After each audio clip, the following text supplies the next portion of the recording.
Welcome to our channel. ఈ రోజు మనతో పాటు రమగారు ఉన్నారు. నమస్తే రమగారు. నమస్తే జయ. రమగారు, విక్రమ బేతాల కథలు విని చాలా రోజులైనట్లుగా అనిపిస్తా ఉంది. మన మహేష్ వచ్చినప్పుడల్లా మేడం బేతాల కథ చెప్తున్నారా అని అడుగుతున్నాడు. దానితోడు మనం ఇప్పుడు కాశీ మజిలీలని ఈ సిరీస్ లో ఎక్కువ చేస్తూ ఉన్నాం కదా, బేతాళ కథలు కూడా చేద్దాం. అయితే ఇవాళ సందర్భం ఏంటంటే, ఈ బేతాళ కథలకి మనకి ఒక ఫోటో పిక్చర్ చూస్తుంటాం చందమామలో, అందరికీ గుర్తుండి ఉంటుంది. ఒక రాజుగారు సమున్నతాకారం, చేతిలో కత్తి పుచ్చుకుంటాడు, మచ్చచక్క మీసం మెలేసి ఉంటుంది. తర్వాత ఏమో ఒక శవాన్ని భుజాన్ని వేసుకుంటాడు. చెప్పులు కూడా డిఫరెంట్ గానే ఉంటాయి ఆయనవి. ఒక అడుగు ఇలా ముందుకెళ్తున్నట్టుగా ఒక సీన్ కనపడుతుంటుంది. పైన అక్కడక్కడ డీటెయిలింగ్ ఏంటంటే, కొన్ని పిశాచాలు ఏవో గాల్లో ఎగురుతున్నట్టు, ఆ తర్వాత ఏమో 2 గబిలాలు ఎగురుతున్నట్టు అలా కనపడుతుంది. భేతాళుడు చందమామలో అసలు మనకి విక్రమ భేతాళు అనగానే వెంటనే వచ్చే పిక్చర్ అది. ఆ చిత్రాన్ని వేసిన శ్రీ శంకర్ గారు 97 ఏళ్ల వృద్ధులు 4-5 రోజుల క్రితం పరంపదించారు. అది చూసిన తర్వాత పేపర్లో చూశాను, నాకు వాట్సాప్లో వచ్చింది. 2-3 పంపించారు. మీరు బేతాళ కథలు చెప్తారు కదా, ఆ చిత్రకారులు ఆయన పెద్దవారు అయిపోయారు, చాలా పెద్దవారు. చందమామ 60 ఎప్పుడో ఎన్ని సంవత్సరాల క్రితందో కదా, అప్పటి నుంచి ఆయన బేతాళ కథలు 700 కథలకి బొమ్మలు వేశారట ఆయన. పైగా ఈ బేతాళ ఈ పిక్చర్ని మన దృష్టిలో మనకి మనసులో నిలిపేసేంత ప్రతిభావంతమైన చిత్రకారులు అనమాట ఆయన. వారి గౌరవార్థం ఈ కథ వారికే డెడికేట్ చేస్తున్నాం. ఆయన ఆత్మకి శాంతి చేకూరాలని ప్రార్థన చేద్దాం. ఈ కథని మనం మామూలుగా చూడండి, విక్రమ బేతాళ కథలు కల్పితం అని రాసి ఉంటాయి. ఒరిజినల్ కథట ఇది నేను చెప్పబోయేది. ఈ ఒరిజినల్ కథ ఎక్కడి నుంచి తీసుకున్నామంటే, మనం చందమామ కథల్లో కూడా వచ్చింది. ఇది ఎప్పుడు 50s లో వచ్చి ఉంటుంది. తర్వాత కదా కల్పితాలు వచ్చినాయి. మొదటి కాలం అంతా పుస్తకంలో ఉన్నవే వేశారు. కథా సరిత్సాగరంలో ఉంది ఇది. కథా సరిత్సాగరంలో ఈ విక్రమ మార్కుడు అని కాకుండా పేరు కొంచెం వేరేగా ఉంటుంది, కానీ ఇవే కథలు, బేతాళుడి కథలే అనమాట. ఆ కథ చెప్దాము. దీనికి రిలేటెడ్ ఇంకొక డ్రామా కూడా ఉంది, అది కూడా చెప్దాం. పెద్ద కథ కొంచెం బ్రీఫ్గా చెప్పేసేద్దాం. సరే, పట్టుబదలని విక్రమార్కుడు మళ్ళీ శ్మశానం లోపలికి నడిచాడు. మర్రి చెట్టు ఎక్కాడు. అక్కడ వేళ్లాడుతున్న శవాన్ని భుజాన్ని వేసుకున్నాడు. దిగి నడవటం మొదలుపెట్టాడు. శవాన్ని ఆశ్రయించుకున్న ఉన్నటువంటి బేతాళుడు, రాజా నీకు మార్గాయాస తెలియకుండా ఒక కథ చెప్తాను, నువ్వు ఇక్కడి నుంచి అక్కడికి నడిచి వెళ్ళాలి కదా అన్నాడు. సరే, కథ చెప్పమన్నాడు. పూర్వం జీమూతకేతువు అనే ఒక విద్యాధర రాజు ఉండేవాడు. విద్యాధరులు అంటే దేవతల్లో ఒక తెగ. వీళ్ళకి కాలగమన విద్య, కామరూప విద్య అవన్నీ ఉంటాయి. విద్యాధరులు ఒక ప్రత్యేకమైన జాతి, గుహ్యకులని అలా చాలా ఉన్నాయి వాళ్ళకి పేర్లు. కథా సరిత్సాగరం అంతా ఈ విద్యాధరుల మీదే నడుస్తుంది. వీళ్ళకి సంగీతాలు సాహిత్యాలు బాగా క్షుణ్ణంగా వస్తాయి. ఏవైనా శాపవశాత్తు భూలోకంలో పుట్టే గంధర్వంశతో పుట్టారని చెప్పుకుంటుంటామా, వీళ్ళు మళ్ళీ వెనక్కి వెళ్ళిపోతారని అలా చాలా కథలు వింటామన్నమాట. ఈ జీమూతకేతువుకి లేక ఒక కుమారుడు కలిగాడట. ఆయన చాలా స్ఫురద్రూపి, చాలా దయాళువైన అబ్బాయి. ఈయన బోధిసత్వుడి అంశతోటి జన్మించాడని చెప్తారు. జీమూత వాహనుడు అతని పేరు. అయితే ఈ విద్యాధర రాజ్యంలో కల్పవృక్షం వీళ్ళ వంతుకి వచ్చిందట. కల్పవృక్షం కోరిన కోరికలు తీరుస్తుంది.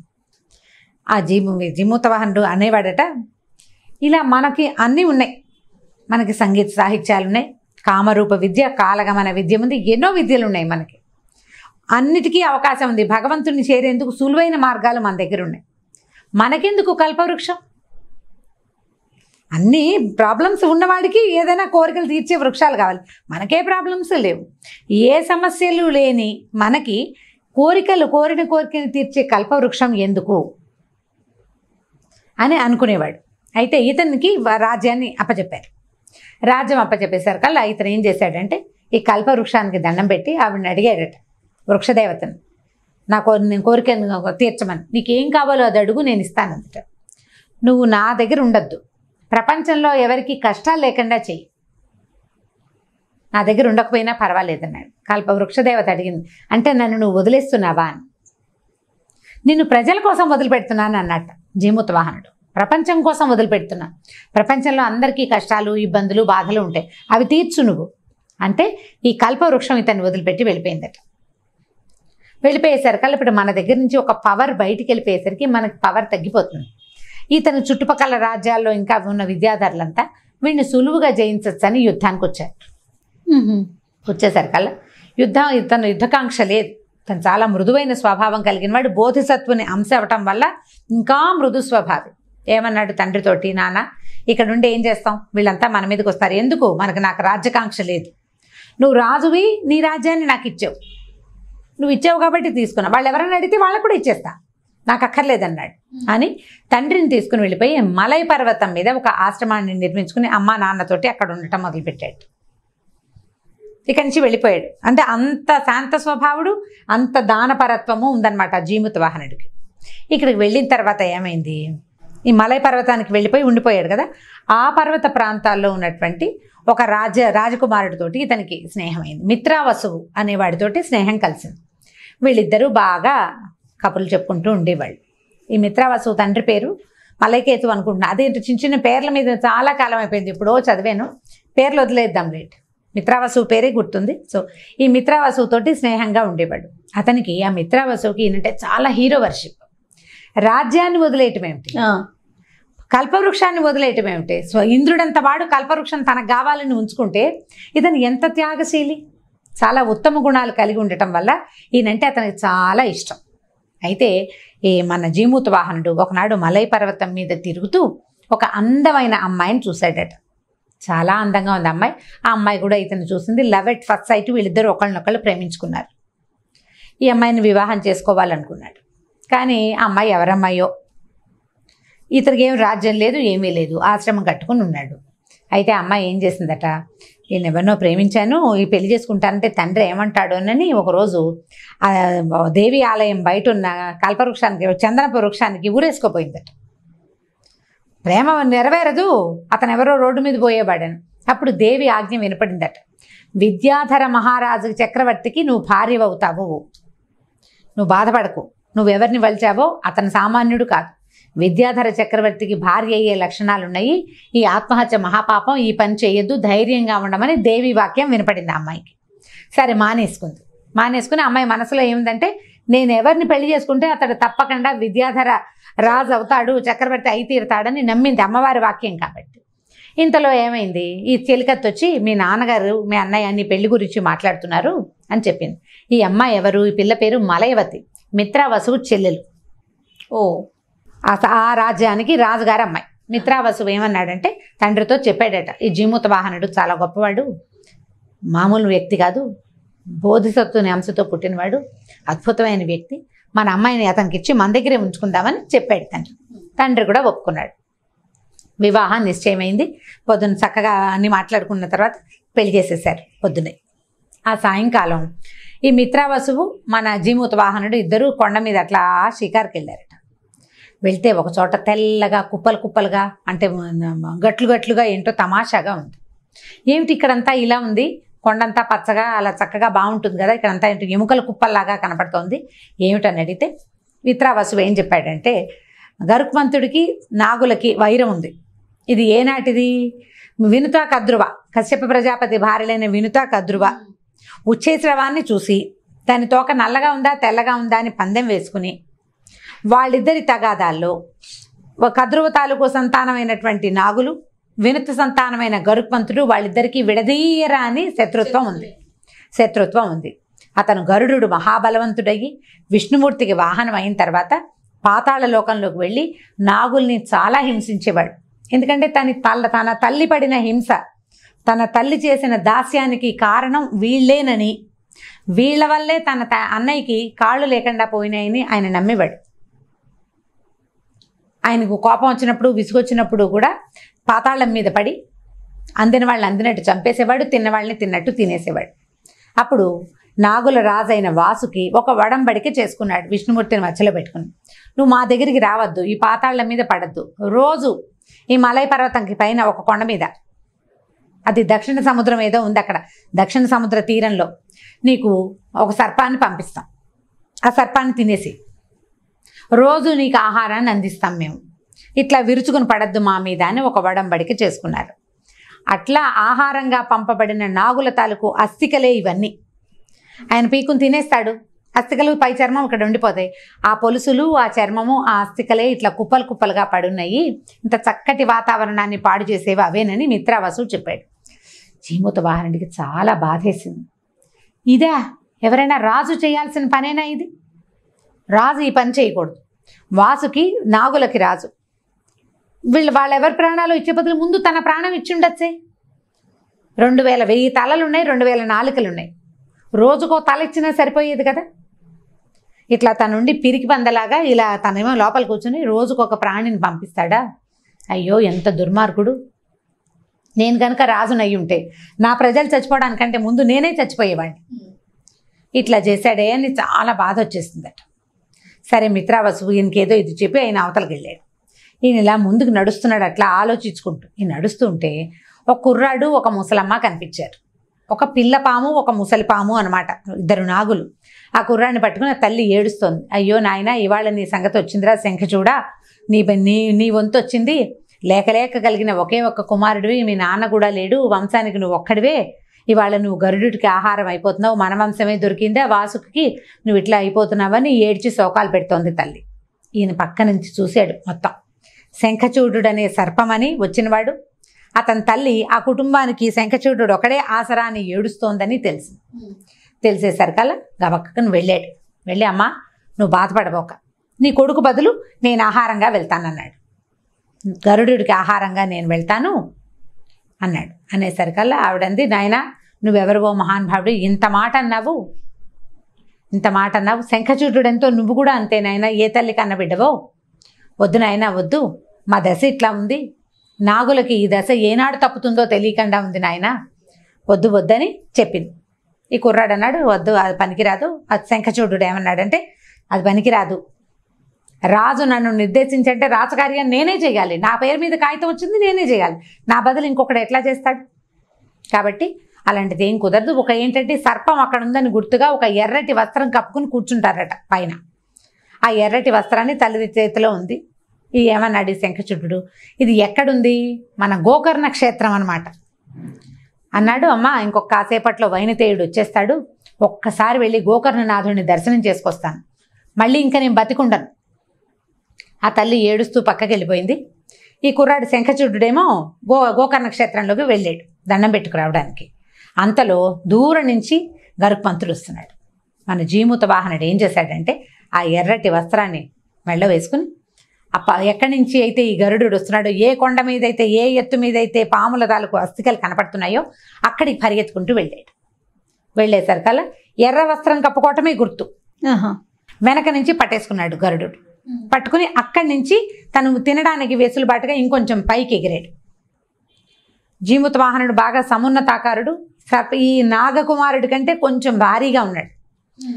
ఎత్తు మీదకి తీసుకెళ్లేసరికి ఇతన్ని పట్టుకునేసరికి ఏమైంది, ఆ పట్టుకునేటప్పుడు ఇతనికి విద్యాధరులకి శిరోమణి ఒకటి ఉంటుందట ఇక్కడ. ఆ మణిని గోళ్లతోటి కొట్టేసేట ఆయన. సర్పాలకు కూడా ఉంటుంది, సర్పానికి మణి ఉంటుంది కదా, పాములకు మణి అంటాం, విద్యాధరులకు కూడా మణి ఉంటుంది.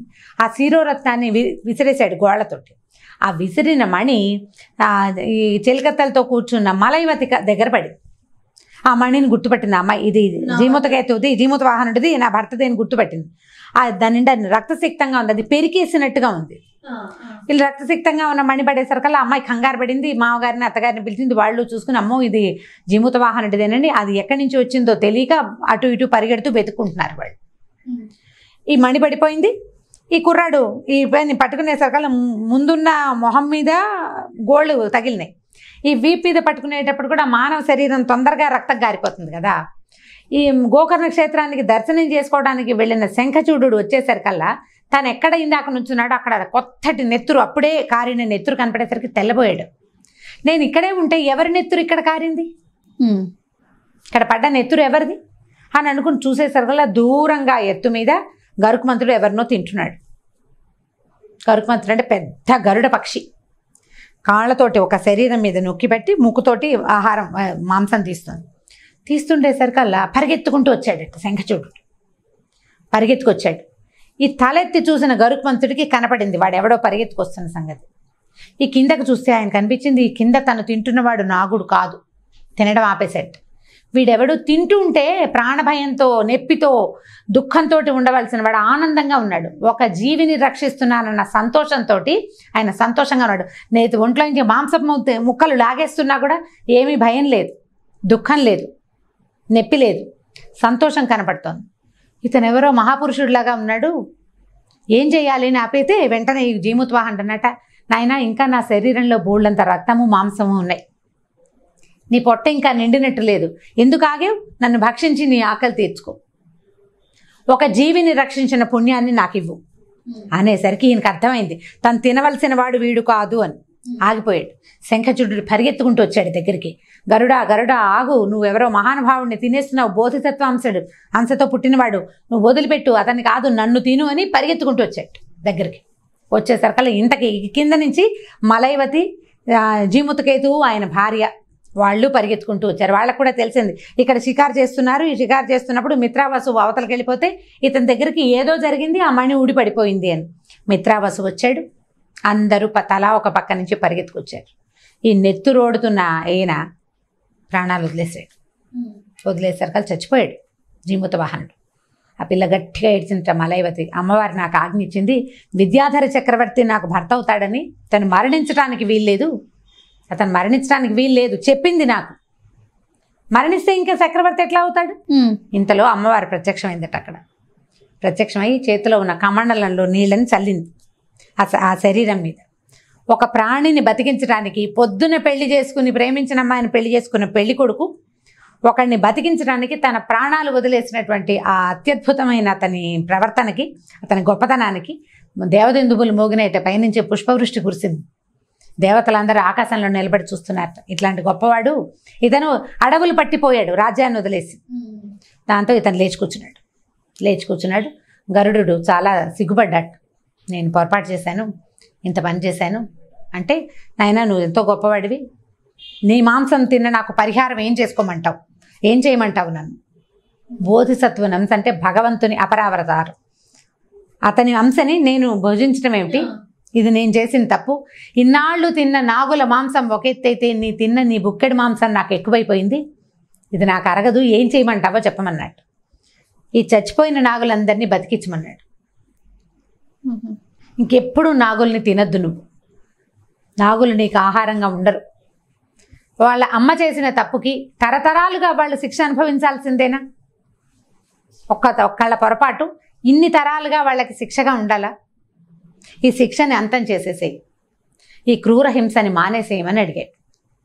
సరేనన్నట్ట గరుడు ఎగిరి వెళ్ళిపోయాడు. మిత్రావాసు వచ్చి తన భావాన్ని చేయిపరుచుకుని తీసుకెళ్ళి ఈ పెళ్లి కూతుర్ని పెళ్లి కొడుకుని ఇంటికి తీసుకెళ్ళిపోయారు. తర్వాత విద్యాధరులందరూ వచ్చి ఇట్లాంటి అపురూపమైన అత్యద్భుతమైన త్యాగానికి, దీనికి అంటే ఆయన చేసిన త్యాగానికి మేము ఇవ్వాల్సిన మర్యాద మేము ఇస్తాము అని చెప్పి ఇతన్ని విద్యాధర రాజ్యానికి చక్రవర్తిని చేశారు జీమూత వాహనుడు. ఈ కథ చెప్పాడు. ఇప్పుడు రాజా, ఈ కథలో ఎవరు గొప్ప త్యాగశీలి, జీమూత వాహనుడా శంఖచూడుడా? వీళ్ళిద్దరిలో ఎవరు? జీమూత వాహనుడు తన శరీరాన్ని ఇంకొక ప్రాణికి బదులుగా ఆహారంగా ఇచ్చాడు గరుడుకి. పీక్కు తింటున్నా మాట్లాడలా. శంఖచూడు తన వాళ్ళ తప్పించుకున్నానని హాయిగా ఉండకుండా పరిగెత్తుకొచ్చాడు. వీళ్ళిద్దరిలో ఎవరు నిజమైన త్యాగశీలి అంటే రాజు చెప్పాట శంఖచూడుడే త్యాగశీలి. ఎందుకంటే జీమూత వాహనుడు దానం చేయటం అతని ప్రవృత్తి. అతను బోధిసత్వాంశతో జన్మించాడు, కల్పవృక్షాన్ని దానం చేశాడు, రాజ్యాన్ని దానం చేసేసాడు. దానం చేయటం అతని ప్రవృత్తి. శంఖచూడు ఒక సామాన్య ప్రాణి, చావు తప్పిందే చాలని పారిపోవలసిన వాడు. తన వల్ల ఒక మహాపురుషుడు ఈ రకంగా అవ్వకూడదని, తన కోసం అంత పెద్దవాడు త్యాగం చేయవలసిన అవసరం లేదని చచ్చిపోవడానికి సిద్ధపడి గరుడుడికి ఎదురెళ్ళాడు. గరుడుడికి ఎదురెళ్ళటం అంటే చావుకి ఎదురెళ్ళటం. వీడికి ఏమీ త్యాగం చేయాల్సిన పరిస్థితి అవి ఏమీ లేవు, పద్ధతి కూడా కాదు. తప్పిందే చాలరా దేవుడా అని పారిపోకుండా వెనక్కి తిరిగి వచ్చిన శంఖచూడుడే నిజమైన త్యాగశీలి. జీమూత వాహనుడి త్యాగం అతని చరిత్రకి తగినది, శంఖచూడుడి త్యాగం అతని జీవితానికి చాలా పెద్దది. కాబట్టి శంఖచూడుడే నిజమైన త్యాగశీలి అంటే శభాష్ అన్నట్టు బేతాళుడు. చాలా బాగుంది, బాగా చెప్పావు, కానీ నువ్వు మౌనభంగం చేసావు, నేను వెళ్ళిపోతున్నాను అని శవంతో సహా బేతాళుడు వెనక్కి వెళ్ళిపోయాడు. ఈ జీమూత వాహనుడి కథనని సంస్కృతంలో నాగానందం పేరుతోటి చక్కటి నాటకంగా చేశారు. నాగానందం దీని పేరు. చాలా బాగుంటుంది సంస్కృత నాటకం. ఇది సంస్కృత నాటకం అనే ఇన్ని రోజులు నేను చెప్పలేదు. ఓహో, ఆల్రెడీ చాలా మందికి తెలిసి ఉంటుంది సంస్కృత నాటకం కదా అని. కాకపోతే ఇవాళ శంకర్ గారి జ్ఞాపకార్థం ఒక మంచి కథ చెప్పాలి, అది కూడా ఒరిజినల్ కథ చెప్పాలని అనిపించింది అనమాట. 50s ఈ కథని చందమామలో కూడా వేశారు. ఇది కథా సరిసాగరంలోనే ఉంది. చాలా బాగుంది రమ్మగారు. ఓకే అండి, నమస్తే. నమస్తే చేయ. ఇక ఈ వీడియో కనుక మీకు నచ్చినట్లయితే లైక్ చేయండి, షేర్ చేయండి. మరిన్ని వీడియోస్ కోసం మా ఛానల్ని సబ్స్క్రైబ్ చేసుకోండి.